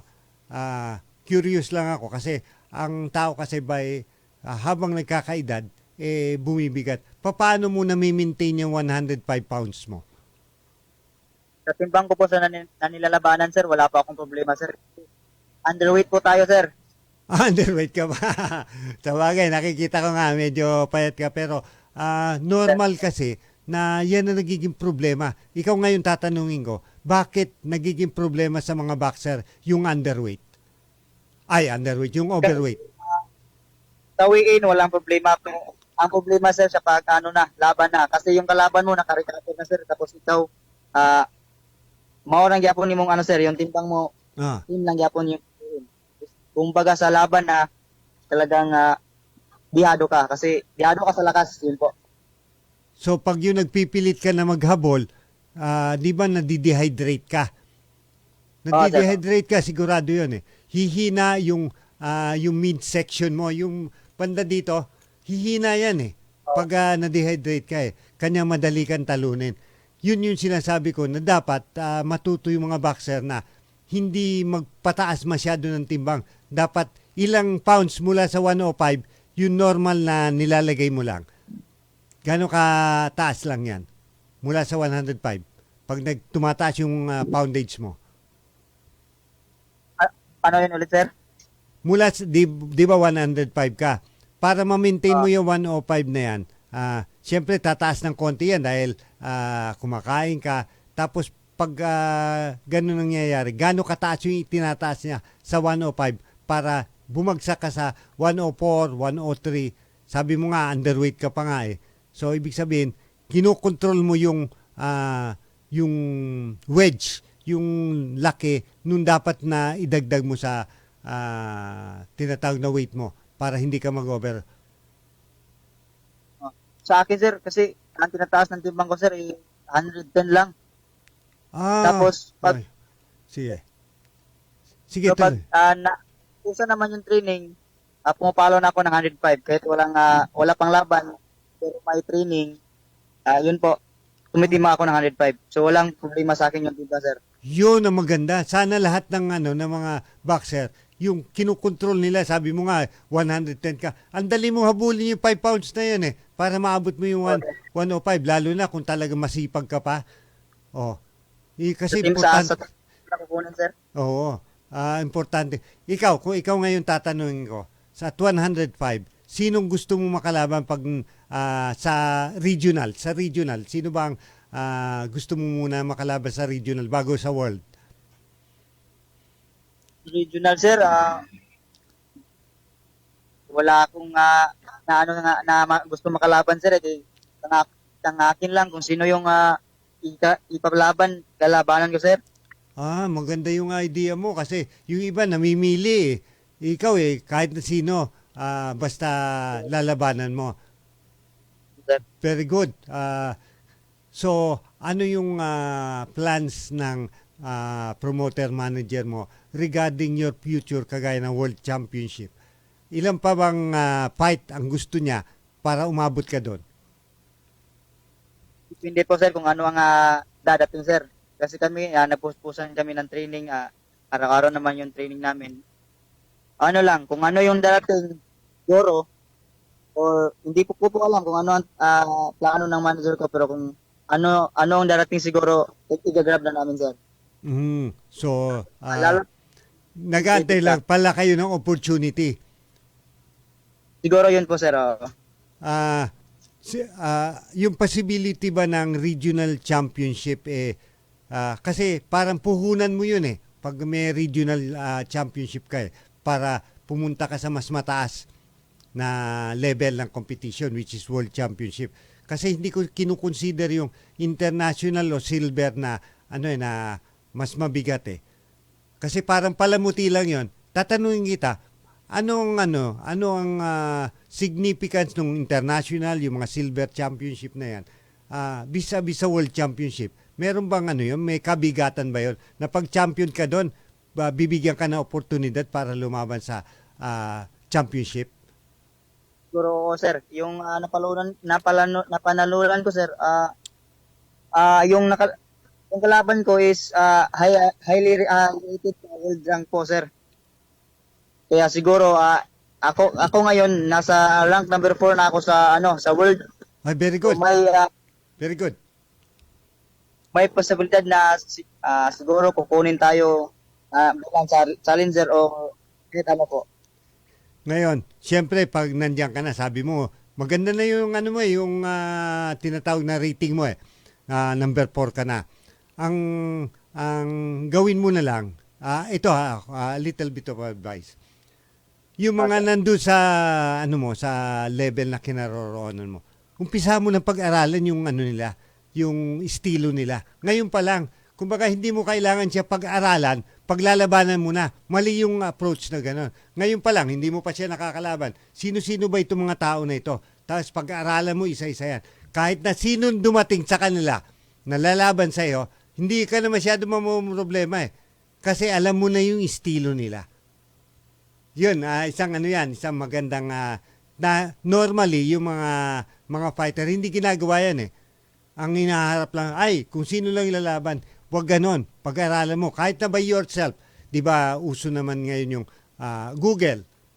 O di kahit na ikaw mag-isa, sino bang champion sa ganito? WBA, WBC, WBO, IBF. O so pag-aralan mo, ito pala si ganito. Pag-aralan mo na yung style niya. Para lalo ka maging sharp. Kasi doon ka magiging sharp na matututunan mo. Tapos, maghanap ka ng mga system. Ito rin pa isa. para mas bumilis ka. Kasi importante yung tinatawag na na footwork. Ano bang style mo? Yung hand-on, may footwork o brawler? Ano ka ba? Boxer, brawler or more on footwork? Stylist? Boxer po, tapos high post po kasi. Dadaan ko sa liksi ng sa galaw kasi kulang tayo sa power kaya binabawi ko sa sa bilis. Sabi mo kulang ka sa power. So, dapat dagdagan mo 'yon. Ano ba normally yung para lumakas yung o bumigat yung suntok mo? Anong training diyan? More on po weights tsaka mag-push up. Meron namang mga drills na ginagawa po namin para sa madagdagan yung power ko po. Hindi ba yung makaka-epekto doon sa tinatawag? Kasi pag nagbibuild ka ng muscle, nag-weights ka pag nag-build ka ng muscle, imbis na bumilis ka, babagal ka ng konti dyan dahil yung what we call this, muscle building yan So, paano mo ma-offset yung agility vis-a-vis doon sa pagbagal ng kamay mo? Hindi po ako gumagamit yung nung mabibigat po, yung mga magagaan. Magagaan tapos, lang. Gumagamit ka ba during your training na yung parang may goma sa kamay na nakakabit na kailangan susuntok ka ng may goma sa kamay? O di kaya yung sir. Pag tumatakbo ka ng nagja-jogging ka, habang nagja-jogging ka, sumusuntok ka, pero may weights yung kamay mo? Gumagamit ka ba? Yung goma lang po, sir. Yung goma lang. Gano'ng kabigat yon? Sir, mabigat ka. Sir, yung mabigat, sir, pag sumuntok ka? Mabigat yung yung weights ng kamay? Kasi weights yun tinatali dito, nakakita na ako nun weights na tinatali dito habang tumatakbo siya, sumusuntok siya pero tumatakbo. May weights dito Kanya na itanong ko sa iyo yan. Kasi sabi mo nga medyo magaan ka, so tapos sabi mo kulang yung power mo. So nakikita ko yung ganon. Sir, hindi ako gumagamit nung tumatakbo na may dala, sir. Yung ginagamit namin po yung may goma. May goma para flexible. Flexible naman. Yun. Yan. Pero kung i-endorse mo yun sa coach trainer mo, papayag kaya siya na may konting weights yung yung kamay mo habang tumatakbo, habang kunyari sumusuntok, pero tumatakbo ka, pero may weights. Kasi ang effect nun, pag tinanggal mo yan, kasi pag nandiyan yan, mabigat. Pero pag tinanggal mo yan, bibilis yung kamay mo Kasi parang wala kang bitbit Parang yung yung sa basketball, di ba nag-weight sila dito sa bewang at saka sa paa. Pag tinanggal yon, di ba ang taas nila tumalon? On the same token, doon sa pagiging boxer mo, yun naman yung nakikita ko. Lang naman, siyempre, very, tayo dyan sabi nga, malinaw yung mata natin na nakikita yan. At gusto ko rin tumulong talaga kasi ang objektibo nitong programa natin na sport lang, pure boxing ito, makatulong. Hindi lang yung tanungin kita ng tanungin. Dapat meron rin akong may tutulong sa iyo. Hindi yung kailangan lang ba puro tanong lang gagawin ko sa iyo. Mali Dapat baka may nakikita ako na may tutulong ko sa iyo. Sabi nga looking from the outside. Di ba kayo yung mundo ng boxing ako lang naman yung komentaryo. Siyempre, pag galing sa labas, mas nakikita ko yung nasa loob. Yun lang naman kung titingnan mo at magpapatuloy ka, may hangad ka ba na umakyat pa ng mga ilang yung sa tingin mo na pwedeng kakayanin mo na timbang? 105 ngayon, 108, 112, ganun yun di ba? 115. So, nasaan yung target mo? Siyempre may target ka. Magbaboxing ako sa weight na hanggang 112. Ikaw, anong target mo? Malaki yung timbang ko, sir. Hanggang 115 lang, sir. 115. Ano bang height mo at this point? 5'3 lang ako ngayon, sir. 5'3". Tama siguro. At the most talaga, mga 115 lang. Kasi pag lumabang ka pa over that, malalaki na yan mga 5'7", 5'8" na yan Lalo na ngayon lalo na ngayon, mandurugas yung mga boxer na nagpapapayat, no? Tapos ang tangkad, tapos pagdating nung tinatawag na bloat, 'di ba? Siyempre, train kayo, nagtimbang kayo, pareho kayo, halimbawa, pareho kayo 105. Dahil matangkad siya sa'yo, pag anuhan yan, pag nag-rehabilitate na yung katawan nila, mabigat na yan sa'yo ng dihamak. Pati suntok niyan, talo ka na. 'Di ba? Lalo na kung dati ng malalaki yan. Kasi yan yung yung style ngayon ng mga Europeans, style ngayon ng mga Meksikano na malaki, no, na payat.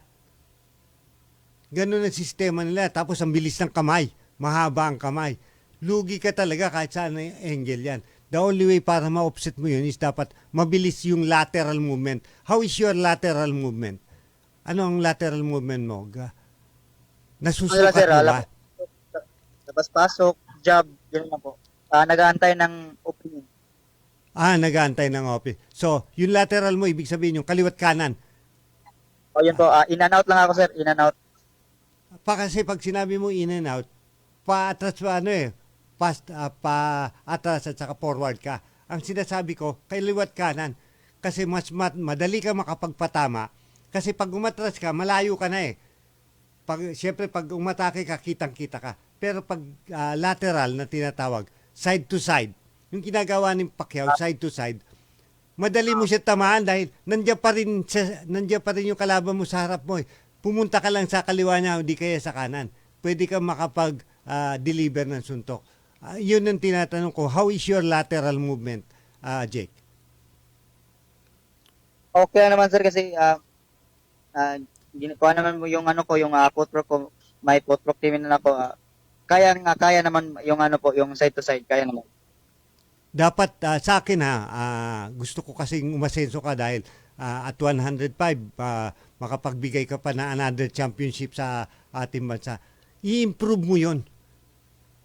Yun ay napakalaking puhunan. Tandaan mo 'yon kasi hindi ka lumalayo sa kalaban Nandun ka pa rin sa harap niya, no?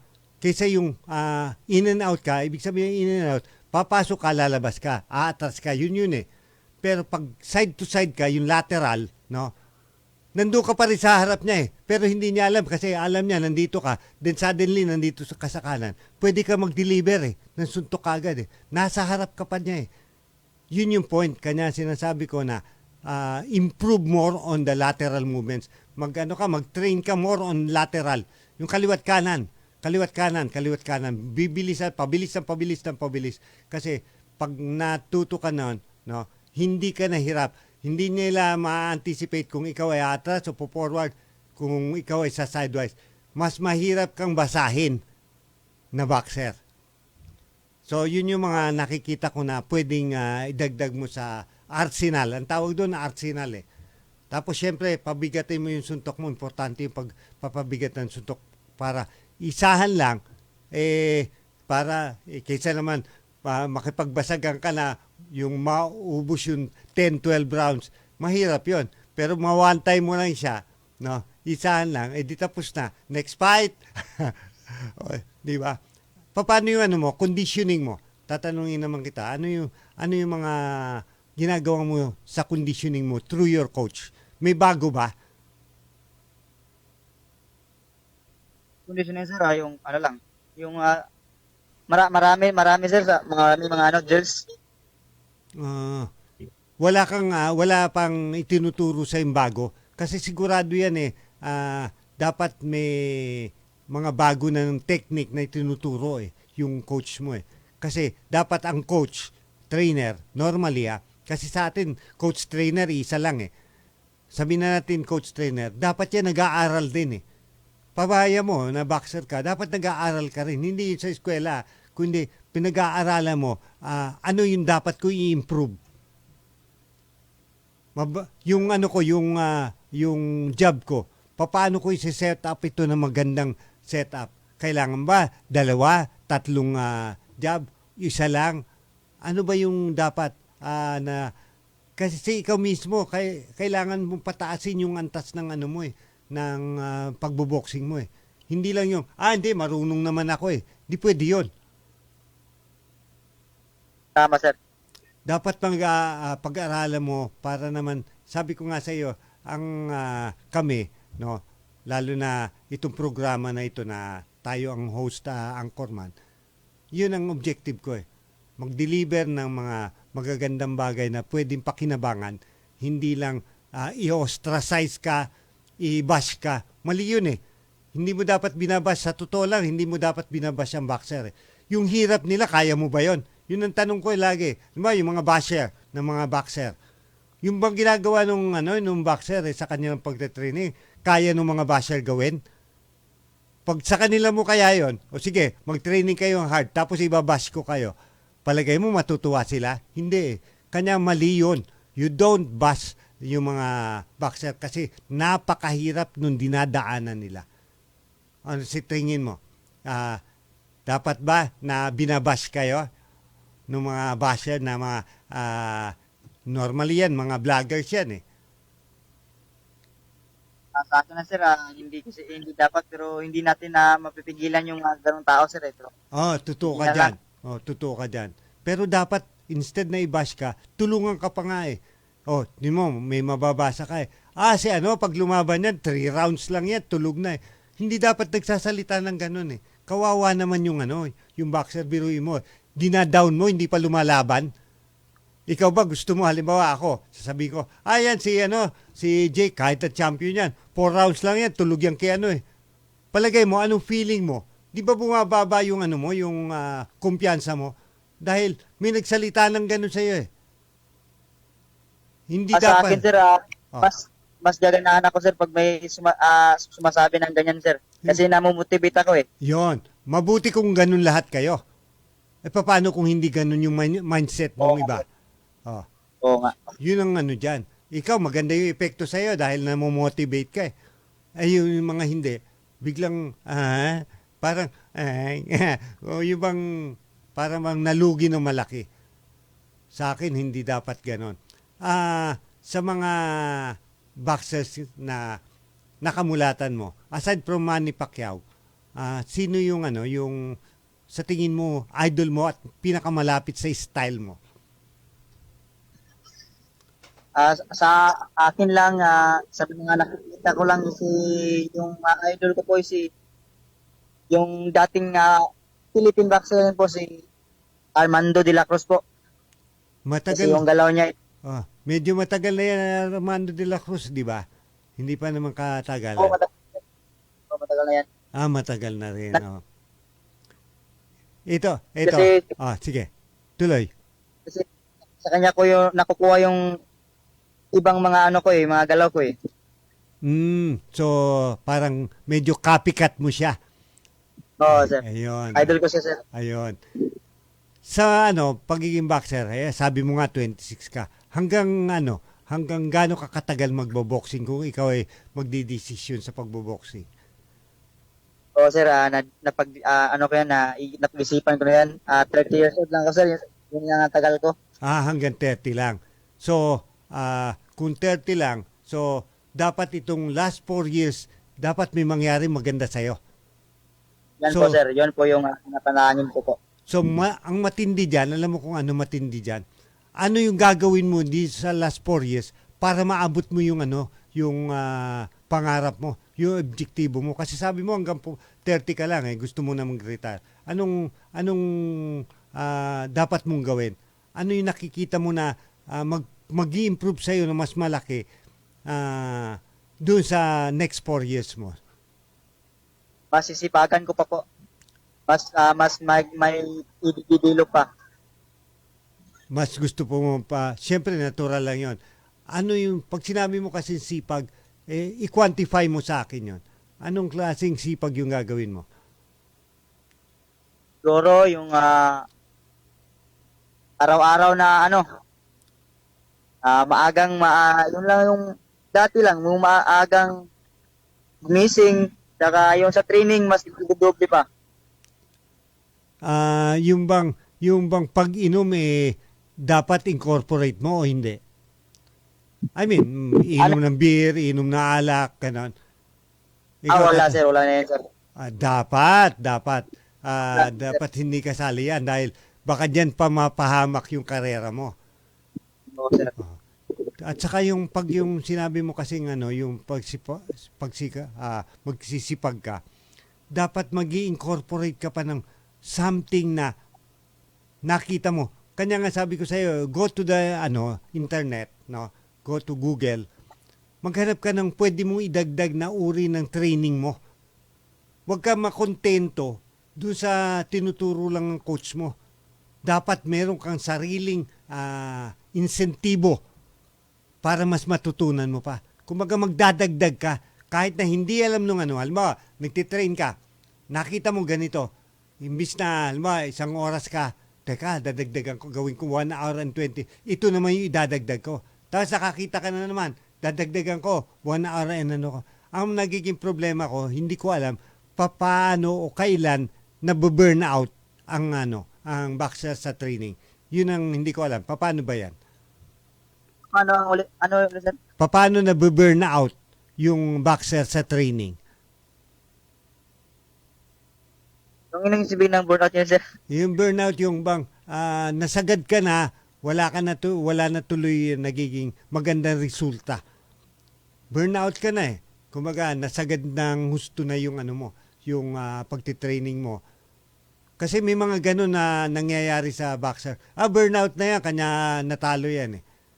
Ano ba yung tanong mo kung hindi mo masyadong naintindihan right now, hindi naman kita iuobligahin na sagutin yon. Itanong mo sa coach trainer mo. Coach, paano na-burn out ang kagaya kong boxer? Ano ba yung nangyayari at ano yung nararamdaman ng boxer na na-burn out? Ganon. Di ba normally, pag may labang ka, sabi nila, you need something like 8 weeks. Applicable ba sa iyo yun, yung 8 weeks na training bago lumaban ka? O less than that? Dalawang buwan. Ganun ba? Pero tama lang yan. Tama lang yon yung 2 buwan na yon. Yun, whether yan ay championship o hindi, Sir, siguro mataas na siguro yan, sir. Mataas na. Yung sinasabi kong burnout kasi biglang hindi mo na matigas na yung kamay mo, hindi ka na nakakasuntok. Basta, ka na, yung bang, ubus ka na. Hindi ka pa nag-umpisa lumaban, ubus ka na. Yun ang burnout. May nangyayaring ganyan. Kanya dapat, alam mo rin yung sarili mo, no? Dapat, namomonitor mo yon bilang isang boxer na, teka, hindi ko na tapos isasangguni mo yun dapat sa tinatawag na coach trainer mo. So yung mga ganon dapat konti na lang. Doon sa nakikita mong laban ni kung matutuloy yung laban ni Tapales at saka ni Inoue, anong nakikita mong uri ng laban na mangyayari dyan? As a boxer? Sir, may babagsak yan, sir, kasi malalakas yung mga boxer, sir. May babagsak doon sa dalawa na yan? May lakas. Magandang laban, sir, kung matutuloy, sir. Yung undisputed nila, no? Oo, sir. Yung ikaw, sabi mo rated ka, under anong World Boxing Body? Anong World Boxing Body? Sa tatlong po. Sa WBC, WBO, tsaka IBF po. Maganda. Ibig sabihin, nire-recognize ng WBC, BA, sabi mo? WBO? IBF. Iba ako na sa WBA. Ibig sabihin, nire-recognize ka na nila. And that's very good. Ngayon, nasa mo na lang yan, nasa manager mo, kung ano yung dapat niyang maging move next. Pag nire-recognize ka na ganyan, ang susunod niyan, dapat yung manager, promoter mo na magtatrabaho eh. Sa totoo lang, para magkaroon ka ng magandang laban at huwag kang papayag na yung kalaban mo, kayang-kaya mo. Sabi mo, kung lalaban ka, dapat at least 50-50 yung chances ko. Yes. Kasi doon mo malalaman kung nasaan ka na. Kasi kakalibrate mo yung sarili mo eh. Na, oy, nasaan na ba ako bilang isang boxer? Yan yung ano dyan. Dapat matututo ka na. Huwag kang papayag na yung kalaban na ibibigay sa iyo, pipitsugin. Wala kang matututunan dyan. Ako nagsasabi sa iyo. Gaganda lang ang record mo, pero hihina naman yung tinatawag na performance mo kasi pag lumabang ka na sa magaling, dahil sanay ka sa sa mga pipitsugin, wala na mangyayari sa iyo. So dapat lalaban ka at least yung 50-50. Kung ano yung record mo, halos ganun rin yung record niya. Hindi yung 3 panalo, 7 talo. Huwag yung mga ganun. I-reject mo yung mga ganun na opponent. Sabi nila, pahiyang lang. No, wala mangyayari sa iyo pag ganun. Kahit na sabihin pahiyang lang yan. Walang mangyayari sa iyo kasi kailangan mo na mas matuto sa mga susunod mo pang mga laban. By the way, anong doon yung dahil halos wala na rin tayong gusto kong magbigay ka naman ng ng what do you call this message sa mga aspiring na mga boxer na gusto maging yung mga bata pa lang o hindi pa kilala, lalo na dyan sa down south, marami dyan. Ano ba message mo sa kanila?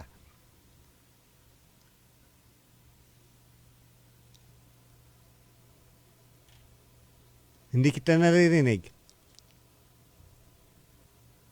Ito, sir. Ayan, sige. Ito po. Ito po, sir.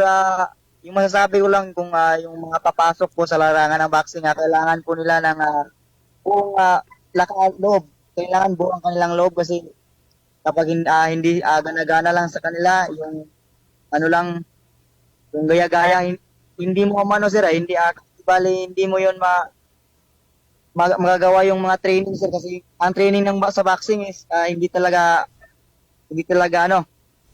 hindi basta-basta. Tapos disiplina, hindi magbibisyo, saka makinig sa mga sa mga trainer po. Ayun. Sa naman sa mga coaches, anong mo message mo sa kanila? Trainer, coaches, o sabihin natin sama mo na rin pati promoter. Sa mga coaches ko, sa mga napagdaanan ko ng mga coaches, wala akong masasabi sa kanila kasi nandiyan kasi sila nandiyan sila araw-araw sa paggabay, pagturo. Ayan. Pwede pasalamatan mo. Pasalamatan mo sila pag ganyan. Kung sino-sino yung mga yan. Sa aking coaches, trainers, Coach Nino Arnaiz, Coach Rodelio Amparo, Coach Armando de la Cruz, maraming salamat sa inyong mga turo, gabay, hindi lang sa boxing, kundi sa buhay. Maraming salamat sa inyo. At sa ating mga boxing fans, ano naman masasabi mo? Yes po, sa mga boxing fans, patuloy po kayong magsuporta sa mga boksingherong Pinoy kasi magbibigay kami ng karangalan kung kaya namin, saka pagigihan pa namin para mabigyan ng karangalan ng bansa Pilipinas po. Yan. Kahit box kayo, okay lang, sa inyo na yan. Yan. Thank you very much sa Champ Jake Amparo sa pag-grace mo sa ating programang Sport Lang dito sa Radyo Pilipinas 2. Thank you very much and more power! More power! Salamat, sir. Yan po ang ating special guest itong hapon na ito. Mula pa po yan sa Bohol. Si Jake Amparo. Diyan po siya nag-train sa PMI Boxing Promotion. Diyan sa Bohol. At bigyan muna natin ng break. Engineer. Nagkakaisa nating ipagdiwang ang buwan ng wika at ipakita ang gilas ng ating mga sariling salita. Ito'y mahalagang bahagi ng haliging nagpapatibay ng ating kultura at pagkakakilanlan bilang mga tunay na Pilipino. Ipamalas natin ang ating pagmamahal sa ating lingwaheng kinagisnan at ipagmalaki natin ang ganda ng wikang Pilipino. Kasama ninyo ang Presidential Broadcast Service at Radyo Pilipinas na nagbibigay pugay sa ating pambansang wika. Sa araw na ito ay ating saluduhan ating mga bayani at kanilang kagitingan. May pangalan man o wala, salamat sa paglaban at pagbitbit ng ating bandila. Mga bayani ng noon at ngayon, bawat isa nag-alay ng sakripisyo, hindi matawaran ang kanilang matatag na puso na inilaan para sa bansa at kapwa Pilipino. Isang pagpupugay sa lahat ng ating mga bayani mula sa Presidential Broadcast Service at Radyo Pilipinas. Makalipas ang 45 taon, muling magbabalik sa Pilipinas ang pinakamalaking basketball event sa mundo, ang FIBA Basketball World Cup.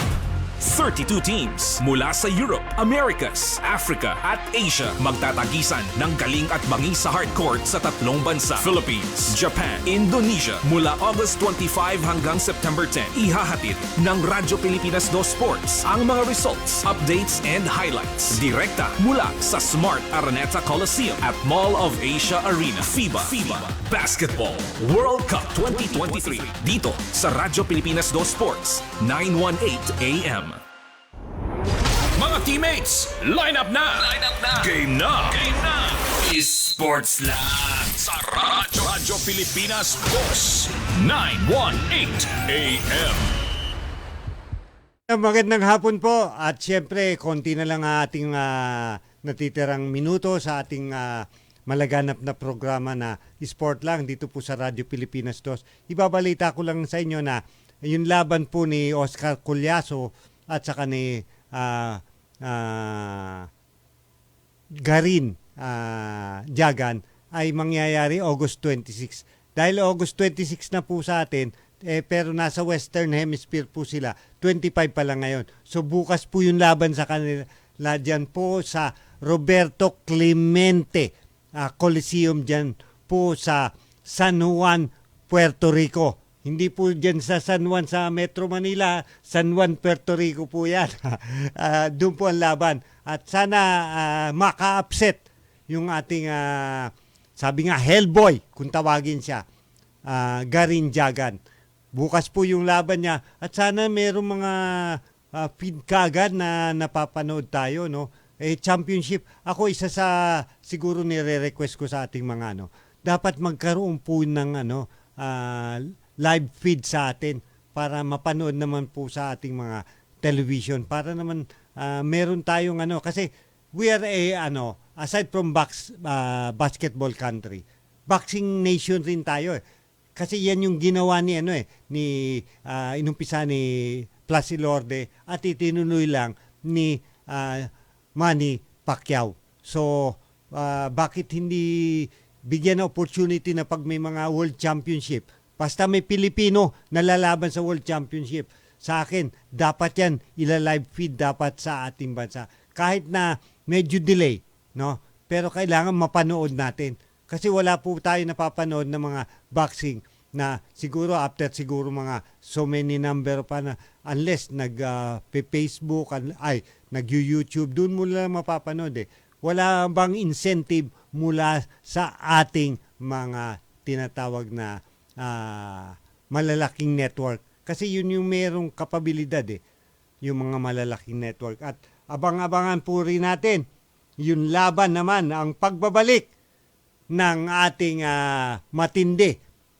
Walang iba kundi si Albert the Prince Pagara. Lalaban po siya sa isang Ruso, si ano ba pangalan yun? Alexei Mazur. Si Pagara po ay merong 34-1 with 24 KO, samantalang itong Alexei Mazur na ito ay may 9 wins, 0 loss with 5 KOs. Wag po kayong magtitiwala na, siyam lang ang laban pala lang na amateur. Yan po mga yan, sangkatutak po ang tinatawag na amateur fight. Yun po ang nakaka-upset kanya. Yung iba akala, 9 lang yan masyadong konti lang ang kanyang tinatawag na experience. Huwag po kayo mag-isip ng ganon. Yung mga nandyan, taga-Russia, sabi nga Central Asia, kagaya ng Uzbekistan, Kazakhstan, Turkmenistan, Tajikistan, Pakistan, lahat po yan mga ano na yan, mga bansa na yan. Puro amateur po yan eh. Amateur standout po yung mga yan. Mga magagaling po ng mga amateur boxer yan. Kanya, pag dumilipat yan, nagiging professional yan, konti pa lang yung fight nila, pero yung amateur background nila, grabe po yan. Grabe po, mga 100, 150 na mga laban na matindi po yun to compensate doon sa sinasabi na kulang ang experience. Hindi po totoo yan. Nako, wag po yung mga boxer natin magtiwala dyan. Malamang, no? Pag mahina-hina ka dyan, ikaw ang ano. Lalo na si Pagara, matagal na medyo natulog si Pagara eh. Ibig sabihin, nagkaroon ng hiatus. Tagal! Tapos magkakaroon siya ng laban. Dapat yan, matinding pagtitrain. Para maabot niya, unang-una, yung timbang na gusto niya. Ano bang timbang yung paglalabanan nila dyan? Sa tingin ko, maganda-ganda kasi nasa lightweight na po eh. So, 135 pounds na po yan. So, ibig sabihin, yung Pagara, talagang hindi na po pwede mas mababa for the IBF Asia Lightweight Crown. So, maganda po yung magiging, sabi nga, pagsasagwan ni Pagara after so many number of years. Siguro mga, 2, 3 taon na, o 2 taon na walang laban.